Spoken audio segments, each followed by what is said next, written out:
Hi, this is Nancy Westling, Executive Director of the Pregnancy Care Clinic in Salem, Illinois. JJ's helped us set a record for the most funds raised at our banquet. Information on JJ's availability to speak at your event is at jjjasper.com. This didn't start with Jesse Smollett. We continually had problems getting those charges approved. That's just hatred.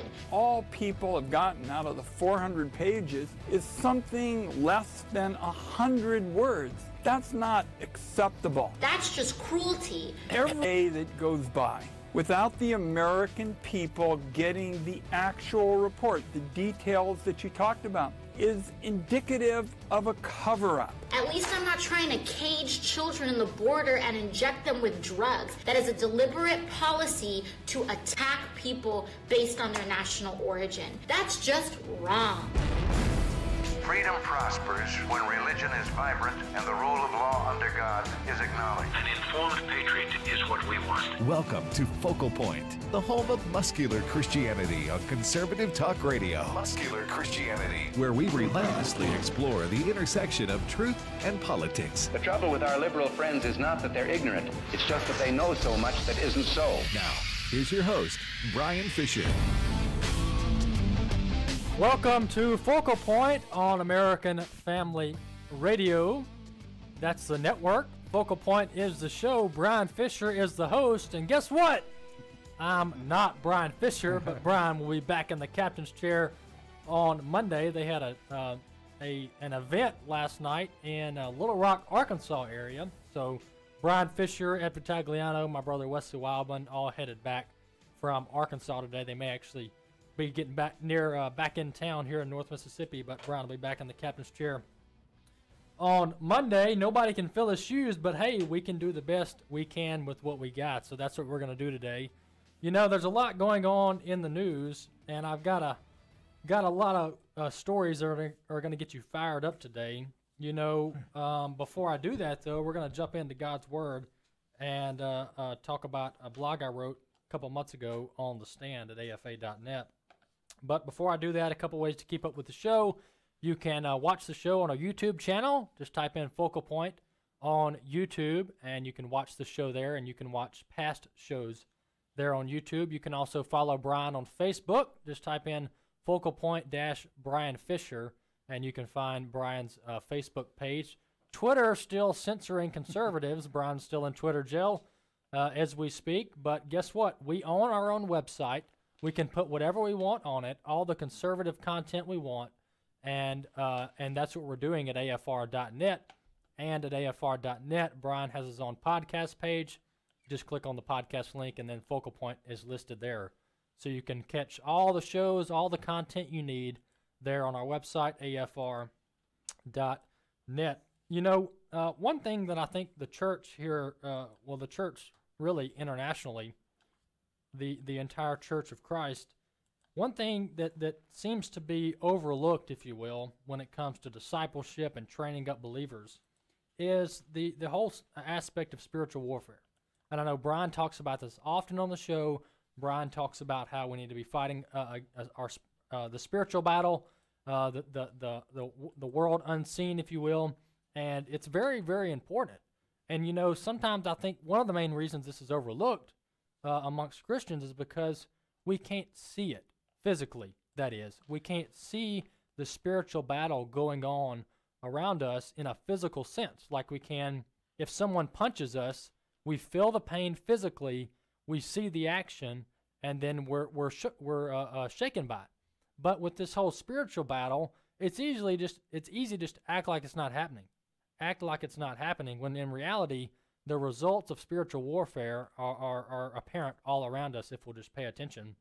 But my point in saying all of that is to say this, and that is we've got to be on guard. As Christians, we have to be on guard with this whole spiritual warfare thing, because Satan makes it clear that he is out to kill, steal, and destroy, and he's doing that every day, relentlessly, tirelessly. He's doing that over and over again in each of our lives. He's out to kill, steal, and destroy, and he also has forces behind him, demons behind him, that carry out Satan's work. So Satan's not the only one. As we know, Satan is not omnipresent. Satan can be one place at one time, Christ, God, is omnipresent. He can be all places at all times. But Satan has to have workers, fighters, to carry out his spiritual warfare, and he uses dark forces and demons to do that. And so we must always be on guard. The scripture that I quote here in this article that I wrote a few months ago is in James chapter 4. James chapter 4 talks about how we need to submit. I'm just going to read it here. Submit, therefore, to God, resist the devil, and he will flee from you. Draw near to God, and he will draw near to you. Cleanse your hands, you sinners, and purify your hearts, you double-minded. Be miserable and mourn and weep. Let your laughter be turned to mourning, and your joy be turned to gloom. Humble yourselves in the presence of the Lord, and he will exalt you. Another scripture that I point out there that ties into this well is Galatians 5, verse 16. But I say to you, walk by the Spirit, and you will not carry out the desires of your flesh. So every day we need to be praying for spiritual protection over ourselves, over our families, over our children, and we need to be praying that Christ would withhold temptation from us and from those around us, and that when temptation does arise, that we would be able to fight it off with the power of the Holy Spirit. Before I jump into some of the other things, some new topics today that I brought to the show, I wanted to wrap up this whole healthcare debate because I felt like I wrapped it up. I didn't wrap it up well yesterday. It was a sloppy ending to the show, and I like to seal the deal, if you will, on these topics before we move on because I'm a very, my wife tells me that I'm OCD. Everything's got to be tidy. Everything's got to be in its perfect place. Got to be, everything's got to look good. And so that's how I am with all these issues that I discussed today. And if I feel like I don't wrap up a topic clean, then I got to come back and fix it. So we're going to talk about this for a few minutes. I'm going to talk about this pre-existing conditions debate and about the whole healthcare debate, Obamacare, whether it's a good thing, whether it's a bad thing, whether Republicans have anything to replace it with, or whether they should even replace it with anything. We're going to talk about that for a few minutes. And to lead off the discussion, I want to bring in this article. This is from The Federalist, thefederalist.com, pretty good conservative outlet there. And they are talking about this poll from the Kaiser Family Foundation. And the poll basically shows, or at least the preliminary results from the poll show that the majority of people, I'm just reading directly from the poll, the majority of the people in a new poll say it's important to them that Obamacare's protections for people with pre-existing conditions aren't endangered. Basically, the majority of Americans think that we need to protect people with pre-existing conditions. All right, so that's the poll results. And I would almost bet you the Republicans, the Democrats, all the elites in Washington are reading these Kaiser Family Foundation polls as if they're the gospel. But let's get to what Americans really have to say about this if you delve into further details. Because the more you delve into this, the more people start going, wait, hang on, I'm not for that. Let me clarify. And so, reading further here, so what happened here is this Federalist group said what they did here is they took the Kaiser Family Foundation poll, which was very basically, do you support covering people with pre-existing conditions, blah, blah, blah. They took that, then they did the same poll, but they expanded on the questions and provided further explanation on the questions. And what you come up with here, the Cato Institute, this is a story from the Federalist. The Cato Institute did the further study on this. The Cato Institute did this survey and delved really into this issue of healthcare. And what they found out is that using the same base questions about do you support forcing private insurance companies to cover people with pre-existing conditions, when you further that up with are you willing to offset the cost in your insurance premium to cover the people with pre-existing conditions, the poll results change dramatically.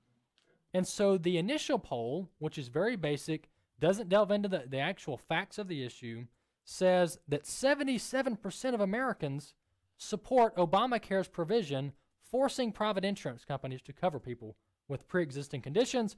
What happens when you delve farther into this and ask people whether they're willing to offset the cost of this change? 35% of people approve it. 35%. So you jump from 77% approval to 35% by adding an extra question at the end of the survey. And the point in bringing all this up is that some of these left-wing ideas, they sound great. They sound so full of heart, compassion. We're going to take care of everybody. This is America. And you start looking further into this, and then people are like, whoa, whoa, whoa. I'm not paying somebody else's insurance bills. But that's what this whole Obamacare pre-existing condition clause is all about. And here's the last thing I want to say about this is it's one thing to tell insurance companies that you need or you must cover people with pre-existing conditions. It's another thing to tell them they must cover people with pre-existing conditions and they cannot raise the cost. That's twofold there. That's what makes Obamacare so problematic, because insurance companies do not mind covering people with pre-existing conditions, but naturally the cost is going to be higher. That's just capitalism. That's just basic economics, running a business. The more risk, the more cost. Well, what Obamacare did is it forced the private insurance companies to cover these folks, and then it said their price, their premium can't be higher than the most healthy person on the block. And so that's what, and then guess what? Then this, I'm going to seal the deal here. This is what Obamacare did. It raised premiums across the board. Everybody's premiums jacked up across the board. Why? Because us healthy folks are having to offset the cost of those with pre-existing conditions. And I'm not taking a jab at people who have health issues that are out of their control, like cancer and things like that. Some people cannot control the health issues that they face. So I'm not saying that healthy people, are somehow superior in value than those, that have various pre-existing conditions and health issues. I'm just saying that people who have a clean health record, if you will, should not have to subsidize people who have other health issues. That's all I'm saying. That's basic common sense there. And so that's the problem. That's the twofold problem with Obamacare and the whole pre-existing conditions clause. And, the another option here, which is actually what the Heritage Foundation has proposed. And, I'm not wholeheartedly endorsing this idea because, I think we need less government intervention, not more. But the Heritage Foundation has proposed that we get rid of this whole pre-existing condition clause of Obamacare and then create a high-risk pool where the high-risk pool qualifies for certain grants. People with pre-existing conditions qualify for certain government grants that help offset those insurance costs. And once again, I'm not for government interference in the private sector, but let me just say this, which I think most fair-minded people will agree with, and that is, if America will stop blowing money overseas helping people who hate us, meaning sending billions of dollars overseas to these countries who don't share our values, if we would just pull back like a portion of that and bring it back into our country, the government and taxpayers could fund these high-risk pools easy peasy. But the problem is we're blowing so much money all over the place, paying for illegal immigrants' education, for their health care, giving them welfare. We're paying for everybody else's problems when we could be taking care of our own citizens. We could be taking care of our own citizens, and so that's what I would propose. Let's cut the waste. Let's stop paying people who don't want to work, for example, with this all the welfare fraud. Let's clean up all that, and then maybe if we can get our country in order, then we can start taking care of our own people. We can start taking care of our own citizens and some of these people who are in tough situations with various pre-existing conditions. And that's the last thing I'll say about that. After the break, we're going to talk about, I'll tease Bryan's article one more time like we did yesterday about the Equality Act, how it's actually called the Homosexual Supremacy Act, which Bryan's spot on there. I'll tease that, tell you where you can find it. And I'm going to play some clips from some of the left-wing Democrats and how they are almost, or I would say they're losing their mind on this Mueller probe, on this socialism. They are way out of touch with reality. Focal Point, American Family Radio. We'll be back after the break.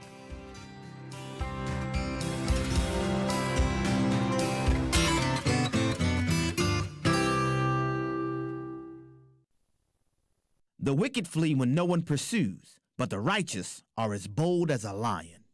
My name is Abraham Hamilton III, and this is the Hamilton Minute. State Representative Stephanie Borowitz offered an opening prayer in the Pennsylvania General Assembly where she invoked the name of Jesus 13 times, said God 6 times, and Lord 4 times. She cried out, "Jesus, you are our only hope," and declared, "Every knee will bow and every tongue will confess Jesus is Lord." Unsurprisingly, she was excoriated soon after her prayer, with many detractors describing it as mean-spirited, intolerant, and Islamophobic. Yet Representative Borowitz remains unfazed. May our Lord expand the ranks of our national servant leaders who boldly cry out to him. Listen each weekday from 5 to 6 p.m. Central for the Hamilton Corner with Abraham Hamilton III, Public Policy Analyst for the American Family Association.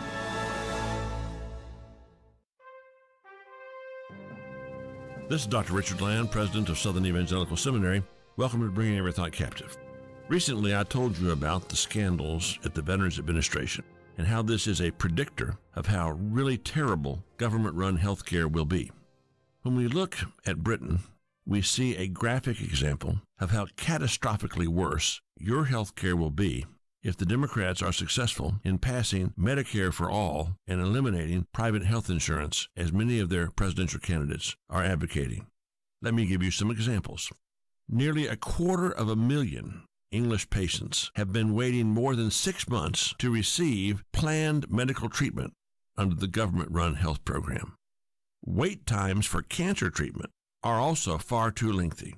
Almost 25% of cancer patients didn't start treatment on time, despite an urgent referral from their primary doctor. And let's keep in mind, on time meant 62 days after they were referred. What's the end result? Only 81% of breast cancer patients in England live at least 5 years after diagnosis, compared to 89% in the United States. Just 83% of patients in England live 5 years after prostate cancer diagnosis, compared to 97% here in the United States. And the NHS, the government-run health service, also routinely denies patients access to treatment, period.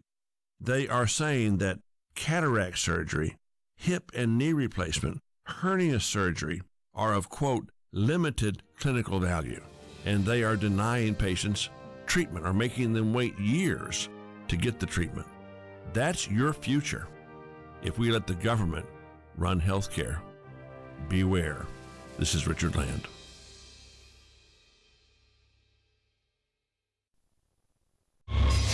This is Focal Point with Bryan Fischer on American Family Radio.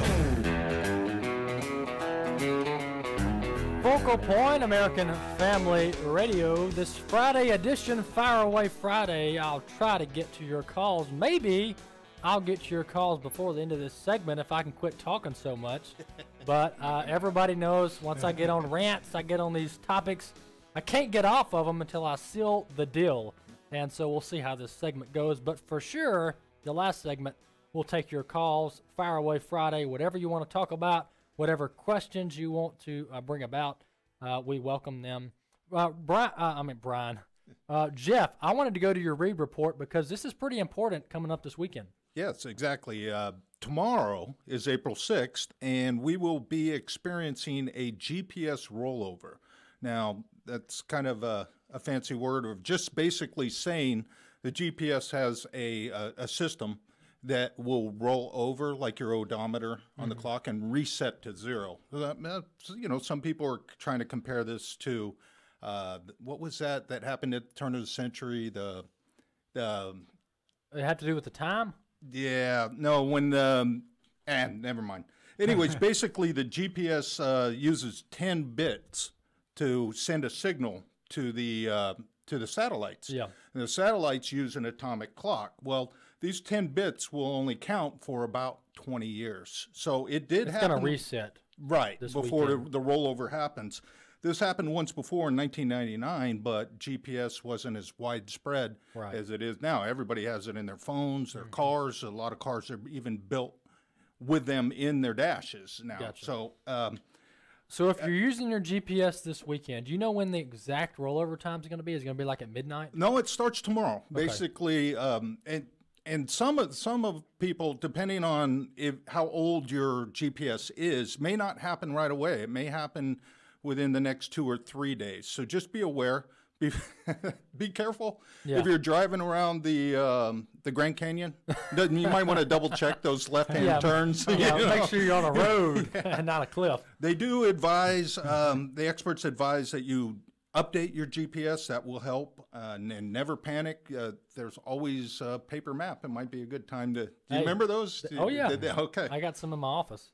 Yeah. I love paper maps. Yeah, you can't beat them. You were talking about Y2K a while ago, right? Yes, that's what I was thinking of. Y2K. It's not going to be that serious. Yeah. I mean, for major corporations, they've already dealt with it. I mean, so much stuff is connected to GPS. A lot of our economy is actually tied into GPS. So people are keeping an eye on this very closely. So they are making corrections. After this rollover, they're going to change it to 13-bit. So after they do that, that will only happen, the rollover will happen every 157 years instead of 20.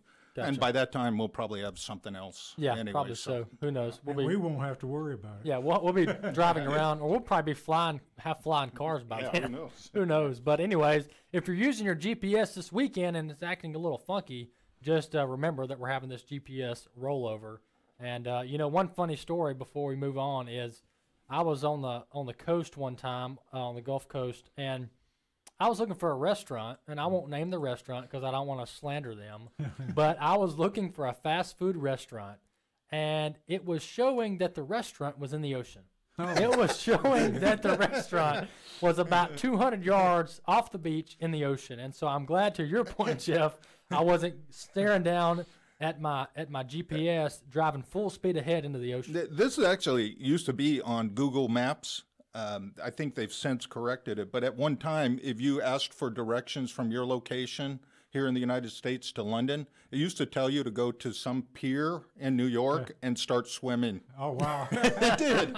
I think somebody at Google was just having a good time. One of the serious things about this, a lot of your private aircraft, you are using GPS systems for navigation now. Absolutely. So it's just about in every private aircraft out there now. Yeah.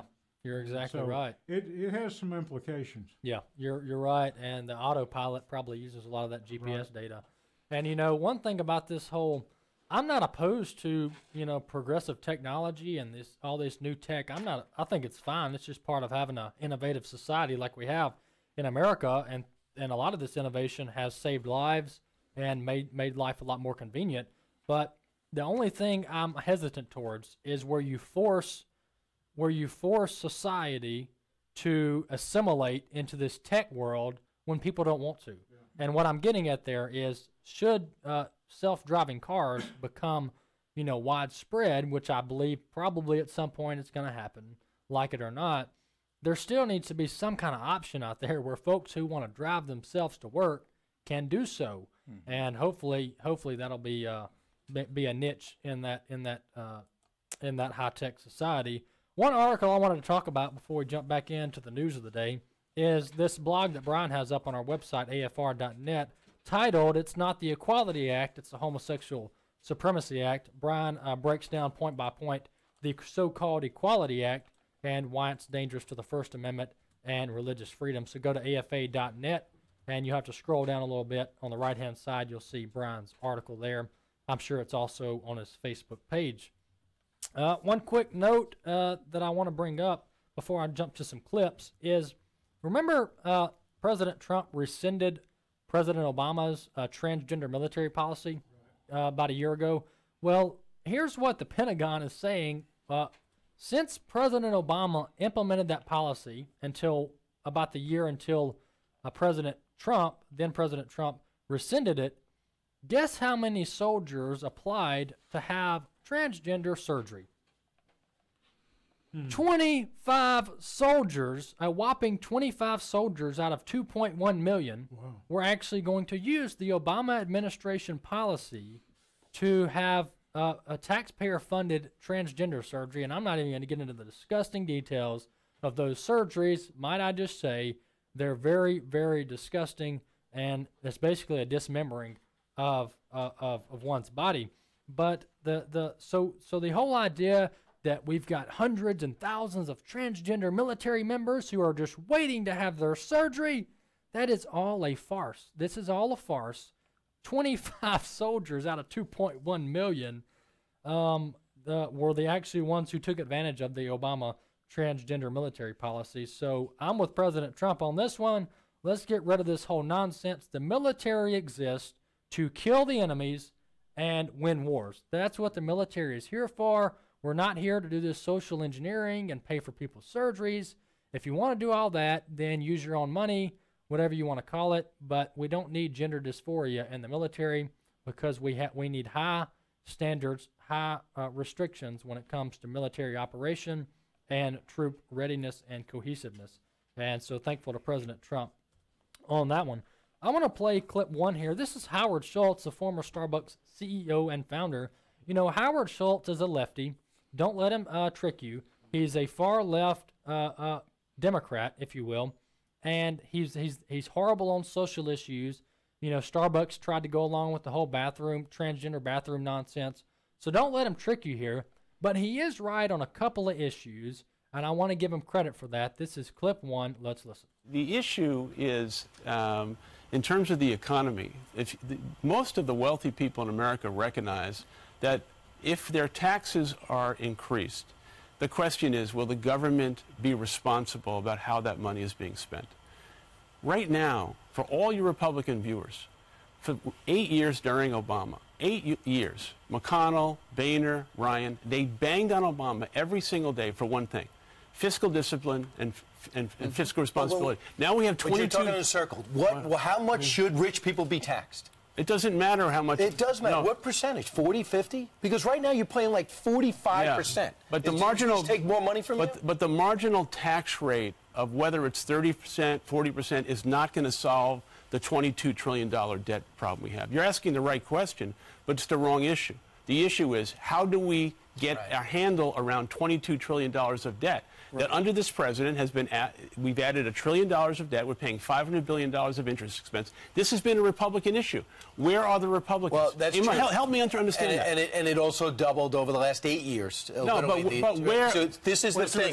Simpson Bowles was a bipartisan way of attacking the deficit, and no one even brought it up for a vote. Wait a minute. But you represent every day your Republican viewers. Where are the Republicans? We represent American viewers. Okay, where are the Republicans, and where's the president on the $22 trillion of debt? Great point. All right, well, there you have it. So that's Brian Kilmeade, co-host of Fox and Friends in the morning on Fox News Channel, sparring or talking with Howard Schultz, former Starbucks CEO and founder. But one thing Howard Schultz is right about is that Republicans used to go after Obama day and night about the fiscal irresponsibility of the Obama administration, racking up $8 or $10 trillion in debt over the course of 8 years, 2 terms, and how irresponsible that is. And I'm still with that position of conservatives about how irresponsible that is. But to Howard Schultz's point, Republicans take control of the House and Senate in 2016, and guess what they do? They keep spending actually more money than the Democrats spent under Obama. More money than the Democrats spent. They don't make any cuts to any of these entitlement programs, any of these slush funds, these wasteful spending. Republicans keep spending our money wastefully. And so Republicans have completely nullified themselves when it comes to any valid argument against government waste, because they're the party of big spending, just like Democrats. And it's really unfortunate. And the same thing with the Trump administration. You know, President Trump went after Obama a couple of times early on during the campaign in 2016 about all the wasteful spending under the Obama administration. Well, guess what President Trump's doing? He's signing the wasteful spending bills too. And so it's really, really hypocritical. Not just about hypocrisy, though. It's not good for the country. It's not good for the country to keep spending money like nobody's business, and then nobody's even batting an eye. Nobody's even batting an eye. And, you know, some people I've talked to from Washington, D.C., some people I've talked to have said this, that everybody up there knows what's going on. They all know that we can't keep spending money out the wazoo and that there be no consequences. But guess what these people are doing? They know that the time's going to come where people are going to have to answer for this reckless spending. Our economy is going to tank. We're going to go into a depression or something like that. We're going to have increased inflation. I don't know what all is going to happen, but something's got to give. The laws of gravity got to kick in here at some point. But the politicians, I'm told many of the politicians in Washington, they're just trying to get theirs, get their state money, get their special interest money, and then they're going to retire, and they're going to leave this mess for somebody else to clean up. That's a very, very cynical way of looking at things. I know it's a very sad situation, but I don't doubt that that's the mindset of some of these political elites who are up there spending our money.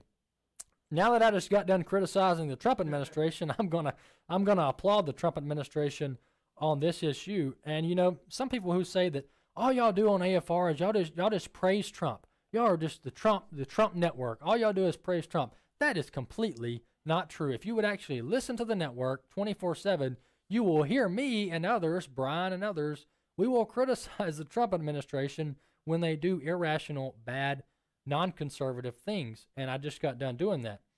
Moving on here, the Trump administration, this is a headline out of Fox News, but the Trump administration is cracking down on what's called this International Criminal Court.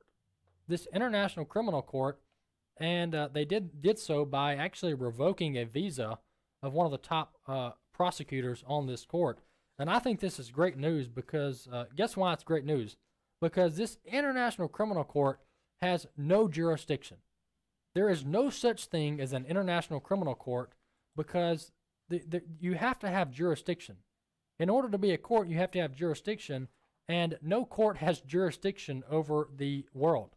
No court, other than the court in heaven, no court has jurisdiction over the entire world. So the Trump administration is going after this International Criminal Court, and another reason this is good is because President Trump is going after the globalist agenda. The globalist agenda wants to set up these international tribunals, these international criminal courts, which are accountable to no one, and they want to set up, the globalists want to set up these courts, basically these worldwide Supreme Courts, and it is a horrible idea because we need accountability, and not to mention, we are not for globalism. So President Trump is just taking swipe after swipe at globalists, and he's doing so by trying to basically disband this International Criminal Court. And by the way, that court has actually gone after some of our war heroes, that accusing them of, quote, war crimes in Afghanistan and Iraq and other places. So they're going after our fight for freedom in the Middle East. Moving on here, by the way, the number to call in after the break is, or you can call in now. We'll go ahead and start filling up the phone lines.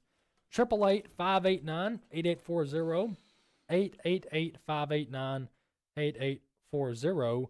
Another clip I want to play, this is clip 3, and this is Senator Wyden, I believe, of Oregon, and he's talking about how every day that goes by that the Mueller report is not released is a day of a cover-up. Let's listen. Aaron, every day that goes by without the American people getting the actual report, the details that you talked about, is indicative of a cover-up.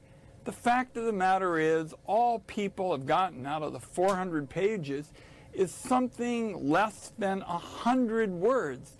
That's not acceptable. And as a member of the Intelligence Committee, I can read documents. I'd be going through any redactions if something was necessary to protect national security.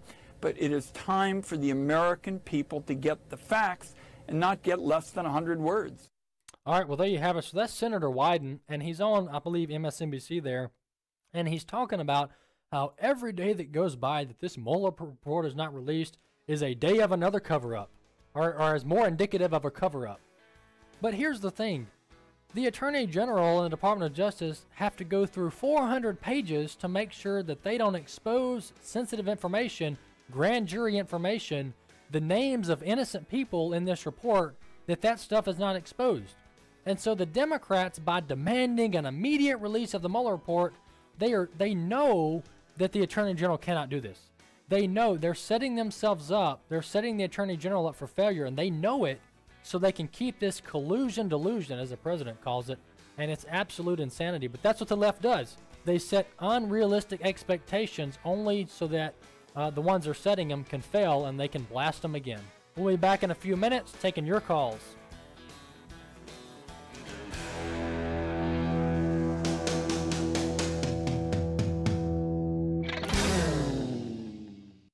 It's amazing but true. When it comes to one of America's biggest household expenditures, healthcare, a lot of people think they've got no choice. People are used to thinking we have to do it this way, but they don't. Yes, you have the freedom to choose an alternative with your healthcare.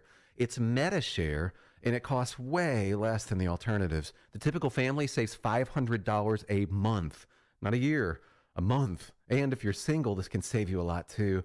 And let's face it, a big reason MediShare is 400,000 people strong, it just works. They've shared over $3 billion in medical bills, so they can help share your needs too.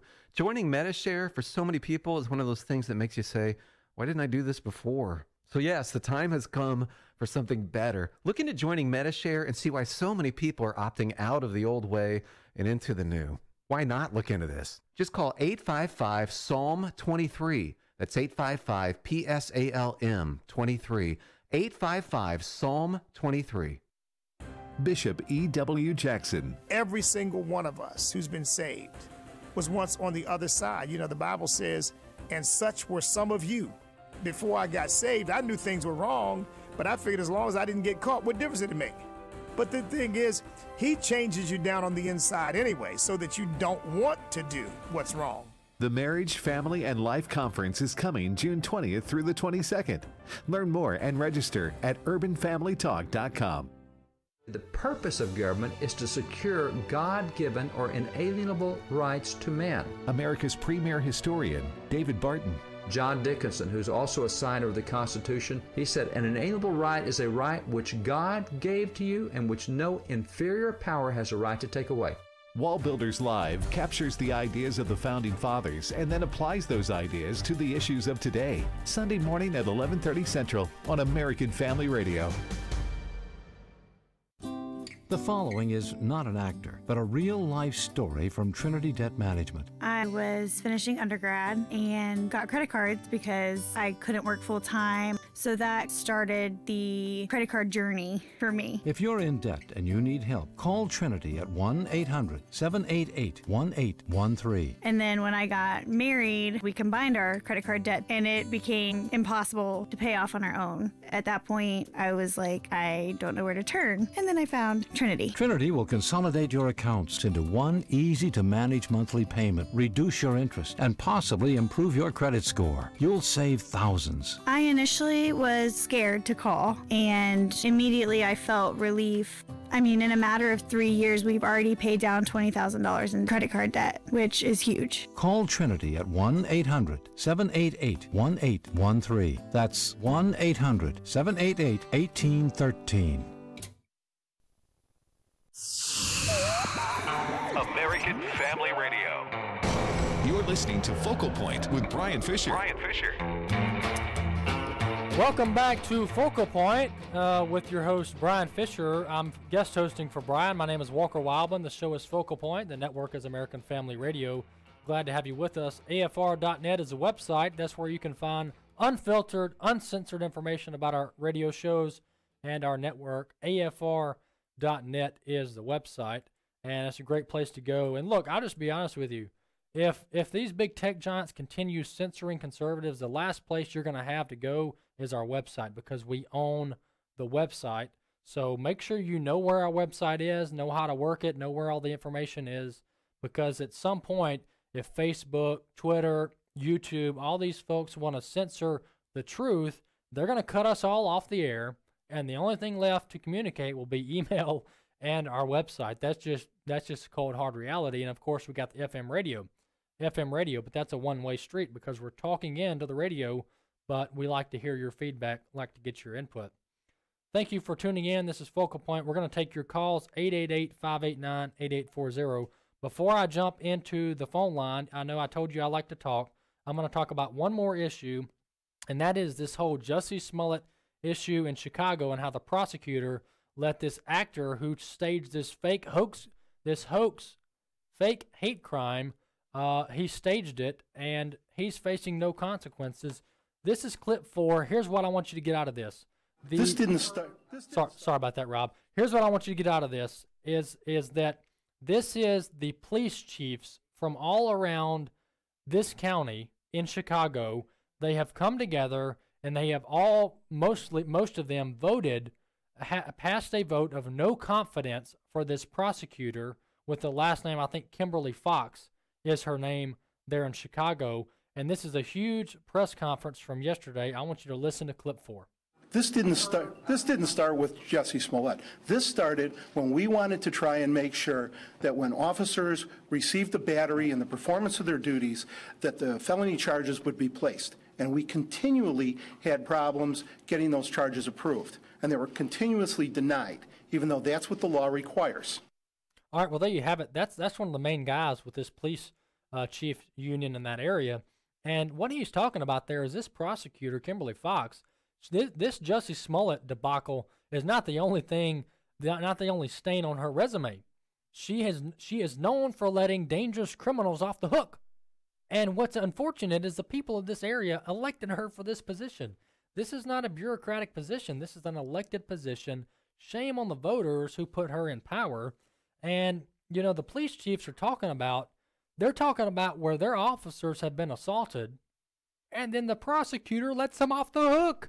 I mean, this is absolutely unbelievable. For anybody who's familiar with law enforcement, prosecutors, district attorneys, U.S. attorneys, and law enforcement, they work hand in hand. They work hand in hand. Law enforcement, police, sheriff's departments, etc., they enforce the law, they arrest the criminals, they collect the evidence, they present it to prosecutors for then people to be prosecuted and tried in court. But what this prosecutor is doing up in Chicago, this Kimberly Fox, she is letting criminals off the hook, and these police chiefs are furious about it. But this is what the left wants to do, folks, and this is what they are doing, and that is the left is trying to take over the law enforcement sector of our country. Why? Because if they control the handcuffs, then they control everything. They control everything. You see this in Minnesota. Keith Ellison, the far-left Democrat running for Attorney General in Minnesota.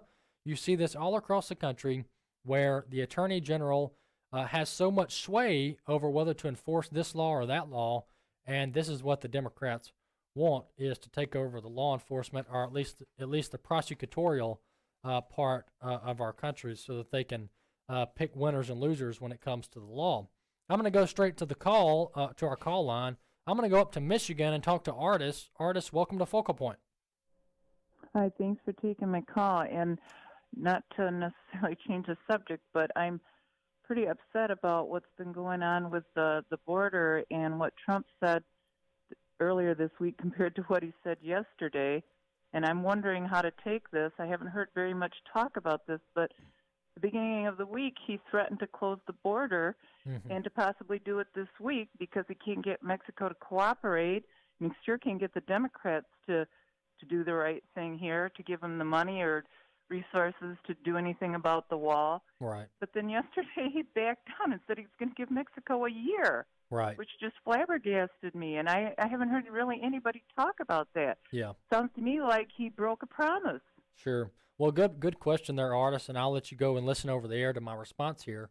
But you're exactly right in the sense that President Trump went out there talking about how he's going to threaten to shut down the border, close the ports of entry, and then a day later he starts backtracking. I'm a little concerned about that. Here's my observation. That is, I'm not sure how much good it will do to close the ports of entry. Here's why I say that.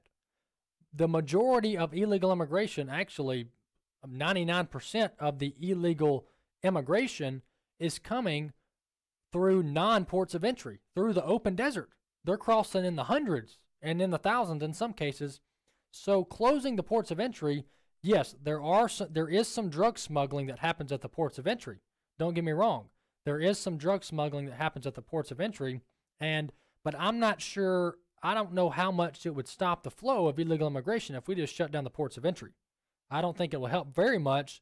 What it might help, in the sense that it might help, is that it will divert resources from those ports then to go patrol the open borders, if you will, and then help with apprehensions, etc. But we can apprehend all day long, but if we can't deport and we don't have room for detention beds, then all we're going to do is do catch and release, which is what we're doing now. So, you know, I agree with your frustrations there. I think President Trump needs to send more troops to the border. I think 6,000 is lousy. That's what Obama did. That's what Bush did. I would like to see 10 or 20,000 people. I would like to see 10 or 20,000 active duty military troops on the border, armed, helping Customs and Border Patrol apprehend illegal immigrants. And if I'm not mistaken, the president could authorize the military to make arrests. The president could authorize the military to make arrests of invaders, people who are invading our country. And so I would like to see President Trump do that. At a minimum, the military could aid Border Patrol in observing the border and helping them keep up with their equipment and things like that, which they are doing to some extent right now. I'm going to go to Jerry in New Albany. Jerry, welcome to Focal Point. Hey, Walker, appreciate y'all so much. Thank you, Jerry. What's on your mind? What I was calling about, I'm a little angered about this. The Oversight Committee trying to get Donald's tax information. You know, to me, that's taking away his rights as a citizen, even though he is our president. Mm-hmm. If they started doing that on any one of us, look like that would be breaking the law. I mean, how can they force the IRS to send them information that they wouldn't send anybody else, you know? Mm-hmm. And I just think he needs a little starch, or maybe some lawyers just stand up to him and tell him no way, no how, because if they can do that to him now, they can do it to any of us about any situation where they are offended by our political stand on anything. Yeah, I'd like to just get your input on that. Sure. Yeah, you're exactly right there, Jerry. Jerry calling from New Albany, Mississippi. And Jerry, the reality is that President Trump has no obligation to turn over his tax returns. No, he has no obligation, no legal obligation to turn over his tax returns. Does it look good sometimes for political candidates to turn over their tax returns? Sure. But in reality, he has no legal obligation to turn over his tax returns. Furthermore, Democrats have no legal standing to try to get the IRS to turn over a private citizen's, much less the president's, tax returns. And the Democrats now are going after the president's banks. They're wanting the president, his personal bank accounts, to be exposed to Congress. This is a horrible idea. Walker, if I'm not wrong, the president hasn't taken a dime from being president yet. You're right about that. He's donated his paycheck to the Treasury. I'm just a little confused on this because, to me, I don't think these Democratic folks have any legal stand whatsoever about anything to do with his past and his past taxes. You're exactly right. Yeah, you're right, Rob. They have no standing, no way, no reason. And not to mention, to Rob's point, President Trump's been donating his $400,000 paycheck annually to the Treasury, and I think some of it's actually going to different charities who help wounded warriors and things like that. But President Trump is not taking a dime from the American taxpayer to be president because he doesn't need it. He's a multimillionaire. Some would argue he's a multi-billionaire. But to your point, Jerry, no, President Trump does not have to turn over one page of his tax returns to the Democrats so they can continue their witch hunt. And if the IRS or these banks do turn over some of this information, that should be frightening to us Americans, because here's who's next. Us, conservatives, we're next. The Democrats will get the IRS to turn over our tax returns, and guess what they're going to do? They're going to find the $10 we didn't pay in taxes 15 years ago, and then the IRS and the FBI and all the swamp rats are going to come after us. That's what they did with Michael Cohen. That's what they did with all the other Trump associates who were charged by the Robert Mueller fishing expedition. Joy in Mississippi. Joy, welcome to Focal Point. Hi, I was going to comment on the deficit and why President Trump isn't doing anything about it, or Congress. Just wanted to point out that he has broadened our tax base incredibly. We can't even fill all the jobs he's created. He's brought more jobs in from overseas. So that deficit, I think, is not growing at the rate it used to, number one. Number two, he has not been able to get the Republicans to cooperate as far as doing anything. And also, I think he has to pick his battles. Mm-hmm. And bringing down the deficit was not the top promise to us who voted for him. It was shutting down that wall and all these other things that he's managed to keep his promises on. And for that, we are truly thankful. But I think if someone took a closer look and sharpened their pencil, they would see that a lot of good has happened as far as the deficit is not growing. And in fact, I know it is growing, but it is not growing exponentially like it had in the last 8 years. And if Congress would do their part and cut the fluff and the fat and all that garbage, it would come down so fast it'd make your head spin. Yeah, you're exactly right, Joy. And to your point, look, it's not 100% President Trump's fault, and that's not what I said. I just said President Trump is equally responsible. Congress is doing their fair share of wasting money, but President Trump is signing the bills. He's the buck stops at his desk, if you will. So President Trump keeps signing these wasteful spending bills, and Republicans and Democrats keep authorizing them through Congress. So everyone up in Washington pretty much shares an equal responsibility when it comes to this wasteful spending. And you're right that there has actually been historical tax revenue on behalf of the government. The federal government is bringing in historic taxes into their coffers because the economy is growing, the economy is booming. But what would, imagine, like you said, imagine how much we could tackle this debt if we would stop wasting so much money. If we would just be fiscally responsible, we could be running the smoothest, tightest ship, but instead we're continuing the problems that got us in this position, and we're hoping that bringing in more money is going to make things better, and it doesn't unless you cut at some point. Jeff in Oklahoma City. Jeff, welcome to Focal Point. Oh, thank you, Walker.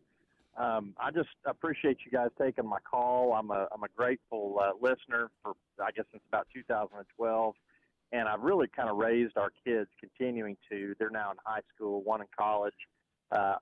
Listening to so much of the programming that you have, and it's taken a great positive, encouraging effect in our household. Independent thinking is what we're after, Christian thinking. And my call really is about to encourage you guys, and so thankful for everybody up there. But the de-boosting is a funny phrase I guess I've learned recently. That's an active programming effort by the Googles and the Microsofts of the world. And I feel like I've experienced that, and I had a couple of examples how, but that was where I was headed with this phone call, is just to plead for truth to still come free on the airwaves. Sure. Yeah, Jeff. Well, I'll let you go, and then I'll answer your concerns over the air. And to your point, Jeff, that's what the left's doing. Especially these big tech giants, they are censoring conservatives, sometimes blatantly, such as putting Bryan Fischer in Twitter jail. And then other times they're doing kind of behind the scenes shadow banning because they don't want to cause a stink about it.